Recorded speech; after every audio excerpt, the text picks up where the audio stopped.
Hello again, you're watching Moneyline here on ENCA. Now, a group of Palestinian farmers has set up a successful mushroom business in the West Bank. The youngsters are hoping to give the Israeli-produced goods a run for their money in the international market. This farm in the West Bank city of Jericho is the first to grow Palestinian mushrooms. 4 young Palestinians saw the lack of locally farmed mushrooms as an opportunity, and Amoro agriculture was born. We did some research into everything involved in planting the white mushroom. It was not easy because there were no previous experiments in this in Palestine. Therefore, everything was hard for us in terms of our dealings with suppliers because it took us some time to explain to them exactly what we needed and when we started to implement our research in Palestine. None of the founders had any agricultural background. 3 are computer engineers, while the 4th studied business. They had to learn their new trade.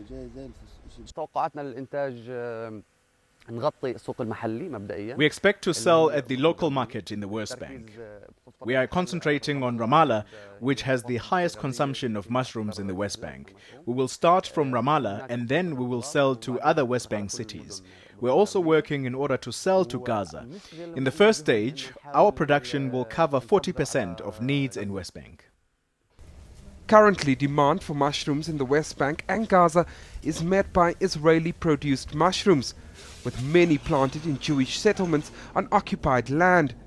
Samir Samara of the Agricultural Ministry in Jericho hopes the Palestinian mushroom will eventually replace the Israeli product in the local and international market. This new company is producing the white mushrooms, which is the first company of its kind in Palestine. As everyone knows, we usually depend on Israeli mushroom in all the sectors, such as the restaurants and hotels. The farmers say the specific mushroom they're planting requires an advanced control system and technologies which did not exist in the Palestinian territories. They had to build everything from scratch.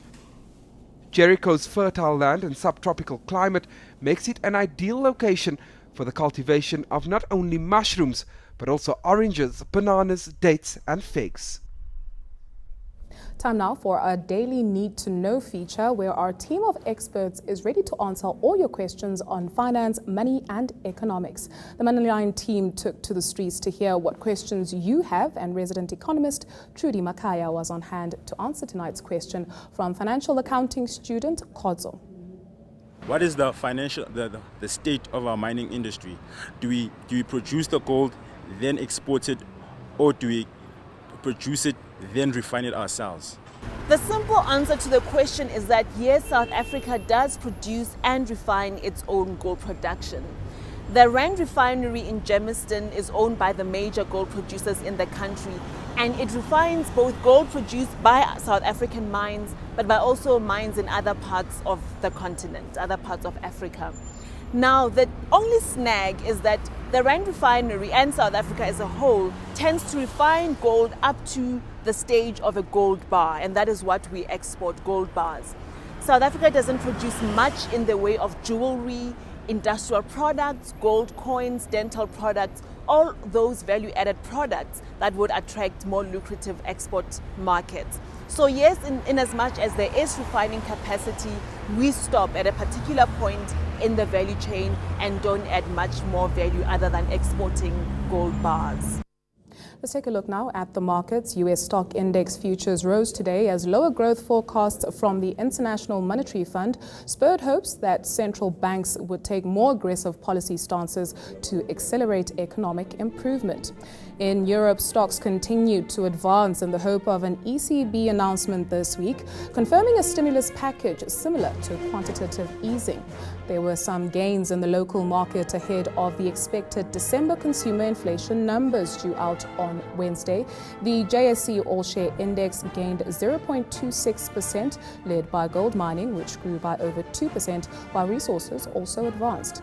The commodities market saw Brent crude trade at $48.67 a barrel, remaining under pressure as the IMF slashed its world economic growth forecast and increased demand fears.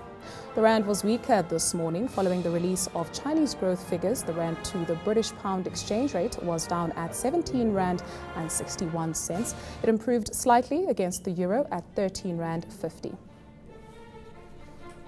And that's it for today's edition of ENCA Moneyline. Do remember that you can send us your comments and questions via email at moneyline@enca.com or tweet us using the handle ENCA News by hashtagging ENCA Moneyline. Good night.